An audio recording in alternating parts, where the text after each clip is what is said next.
बिस्मिल्लाहिर्रहमानिर्रहीम। आप YouTube channel देख रहे हैं, पाकिस्तान और दुनिया भर के देख रहे हैं और सुनने वालों को रश्क सलाम।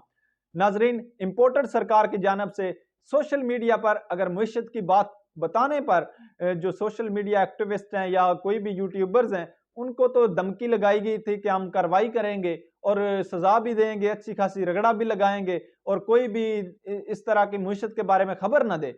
लेकिन आज आलमी मीडिया पर एक मैंने खबर पढ़ी, मुझे हैरानगी हुई कि अब पाकिस्तान की कोई रसवाई नहीं है, अब पाकिस्तान की कोई बेइज्जती नहीं हो रही।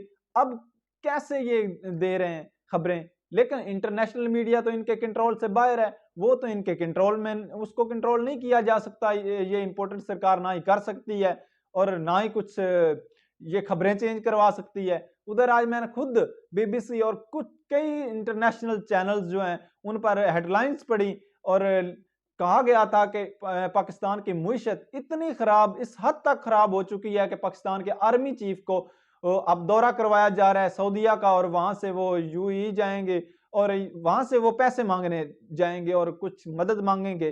तो अब कोई रसवाई नहीं है पाकिस्तान की। ये कैसा तरीका है? अब कोई रसवाई नहीं है। अगर पाकिस्तान के यूट्यूबर्स या पाकिस्तान के जर्नलिस्ट कोई बोल दें तो पाकिस्तान की रसवाई हो जाती है, लेकिन इंटरनेशनल चैनल्स पर आज पाकिस्तान की रसवाई हो रही है और पाकिस्तान की इतनी बड़ी खबर लगा दी। और सियासी जो यहाँ सियासतदानों को जाना था या सियासतदानों को वजीर आजम को चाहिए था वो दौरा करता, वो कोई इन्वेस्टमेंट लेकर आता, वो कोई मदद मांगता, लेकिन ये आर्मी चीफ का काम ही नहीं है। तो जो उसको किस काम पर लगा दिया गया है और ये भी इनके मरूने मिन्नत है, इसलिए फिर वो बाद में सियासी फैसले भी करते हैं, बाद में अपने आर्डर्स भी चलाते हैं, क्योंकि इन्होंने कोई जो है वो फैसला नहीं करना, इनसे ना ही फैसला होता है। सबको पता है ये इतने योग्य नहीं है, तो ये सारी चीजें अब फिर से उन पर डाल दी जाती हैं और वो सारी सियासी इंजीनियरिंग करते हैं और फिर बाद में रौला भी यही डालते हैं और सारा कुछ ये फिर रैलियां निकल जाती हैं, फिर पता नहीं क्या क्या होता है। यही तो प्रॉब्लम है एक पाकिस्तान में, क्योंकि ये जितने भी मुमालिक हैं वो पाकिस्तान के सियासतदानों को, जो खास तौर पर पीडीएम को, वो मुंह लगाने को तैयार नहीं। पैसे दूर की बात है, भारत की भी कुछ जो मिनिस्टर्स हैं उनके भी इंटरव्यूज थे, पहले आप सुन चुके होंगे कि वो भी उनके खदशात भी यही थे। लोग उनको कहते थे कि पाकिस्तान के साथ बात करो, वो कहते थे किसके साथ बात करें? पाकिस्तानी हुकूमत के साथ, पाकिस्तानी एस्टेब्लिशमेंट के साथ? किसके साथ बात करें? पाकिस्तानी हुकूमत के पास तो कुछ नहीं है, कोई फैसला नहीं कर सकती, एस्टेब्लिशमेंट हमसे बात नहीं करती। तो ये सारा कुछ चीजें ये इस तरह चलती हैं, इस तरह से लोग खराब होते हैं, इस तरह से सारी वो फैसले, अगर उन्होंने सारा मुल्क उन्होंने चलाना है तो फिर आपने क्या करना है? फिर आप चले जाएं, एक मार्शल लॉ लगने दें और सारा चीजें वो खुद संभालें। हमें भी पता हो कि सारे मार्शल लॉ के जरिए सारा कुछ आ रहा है। दूसरी तरफ जिन्वा में एक इकट्ठे करने के लिए पैसे, पाकिस्तान के जो सैलाब ज़दगान हैं उनके लिए जो चंदा इकट्ठा करने के लिए अब बिलावल और वजीर आजम, इंपोर्टेड वजीर आजम ने वहां जाना है और वहां कुछ और भी लोग, नवाज शरीफ साहब लोग पहुंचे हैं, उनसे भी मुलाकात होगी और कुछ खिचड़ी पकेगी वहां भी।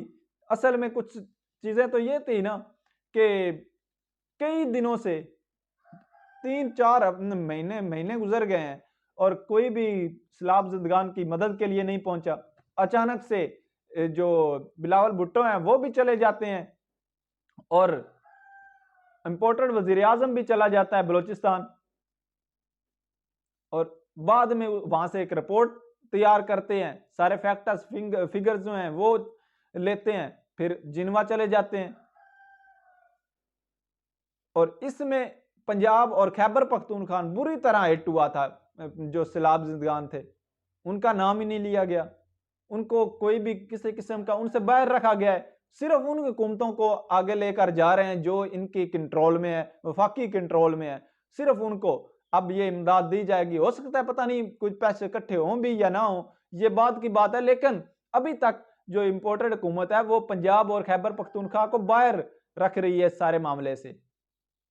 लेकिन कैसे पाकिस्तान को चलाया जा रहा है समझ नहीं आ रही। और किसी किस्म की कोई भी जो है वो एक रोड मैप होता है वो भी नहीं है। और दूसरी तरफ एक जो है नया बयान दे दिया है इसहाक डार साहब ने। उन्होंने कहा है कि पाकिस्तान के जो रिजर्व हैं वो 4.5 अरब डॉलर नहीं है, वो 10 अरब डॉलर है। इससे अवाम में बहुत खलबली मच गई है और अवाम डर गई है, क्योंकि उनके जो बैंकों में पैसे पड़े हुए हैं, इसहाक डार के वही नजर है उन पर कि वो भी अब फ्रीज कर दिए जाएंगे अकाउंट, और वो भी सारा पैसा हड़प लिया जाएगा और कहेंगे कि पाकिस्तान के हालात खराब हैं। लिहाजा ऐसे नहीं चलेगा कि हम जितने भी लोगों के पैसे पड़े हुए हैं या डॉलर्स पड़े हुए हैं वो सारे फ्रीज कर लेंगे, जैसे 1998 में किया था इसने, इसी इसहाक डार ने किया था। और जब हमने धमाके, एटमी धमाके किए थे, उसके बाद वो सारा कुछ हुआ था।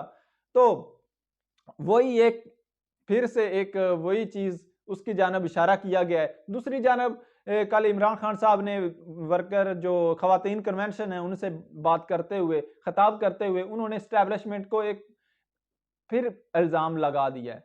उन्होंने कहा है कि अभी भी एस्टैब्लिशमेंट जो है वो अभी भी सियासी इंजीनियरिंग कर रही है, कोशिश कर रही है खैबर पख्तूनख्वा से किसी न किसी तरह जो जोड़ तोड़ करके पाकिस्तान तरीके इंसाफ को कम किया जाए और पंजाब में फिर से नून लीग को मुतहरक किया जाए और बढ़ाया जाए। कराची में भी MQM को इकट्ठा कर रहे हैं और ये सारा कुछ ये अब भी सियासी फोनों पर कॉल्स कर रहे हैं और सारी सियासी इंजीनियरिंग कर रहे हैं। ये सारा क्या क्या चल रहा है पाकिस्तान में? इस तरह पाकिस्तान ठीक नहीं हो सकता और ना ही ये कोई अच्छी बात है कि एस्टैब्लिशमेंट सारा कुछ करे। क्यों भाई? पाकिस्तान की अवाम किस लिए है? उन्होंने मुंतखब करना है। पाकिस्तान की अवाम का जो हक है वो नहीं छीना जा सकता। बंद कमरों में आप फैसले नहीं होंगे। पाकिस्तान की अवाम खुद फैसला करेगी किसको वोट देना है, किसको नहीं देना।